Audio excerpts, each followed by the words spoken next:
Hello guys! Welcome to my channel. Sa for today's video ay magluto tayo ng penne rigati carbonara with shrimp.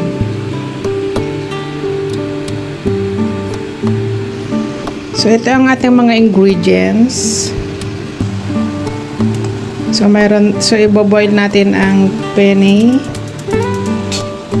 Then let's fry with butter. Lagay natin ang onion.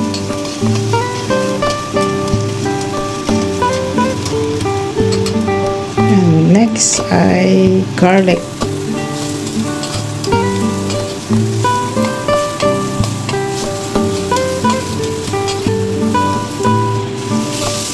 Siyempre, next ang shrimp. So stir fry lang natin saglit kasi mabilis lang maluto.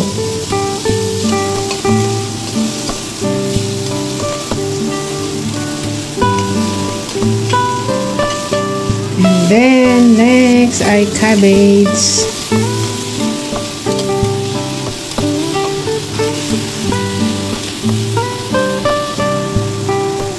Then, nalagyan natin ng black pepper.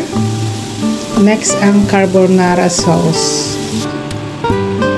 So, ilagay natin yung isang buong bottle. And then, dadagdagan natin ng milk para mas lalong malinamnam at malasa.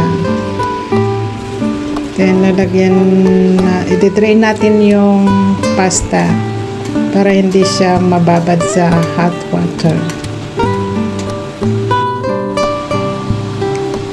Then, dadagdagan natin ng white pepper powder.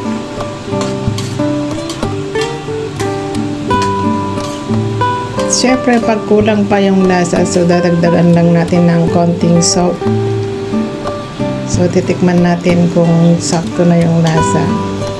So, pakukuluan natin saglit hanggang medyo lumapot.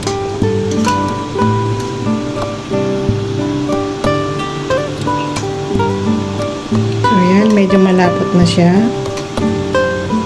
So, pwede na. So, idadagdag natin yung ating pasta.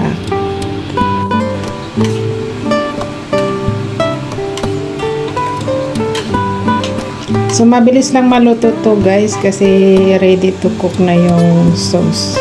So, yan. Lalagay na natin ang pasta and then mix well. Then, that's it. Kasi sakto na yung lasa.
So, yan guys, tapos nang naluto. So, ilalagay na natin sa plate.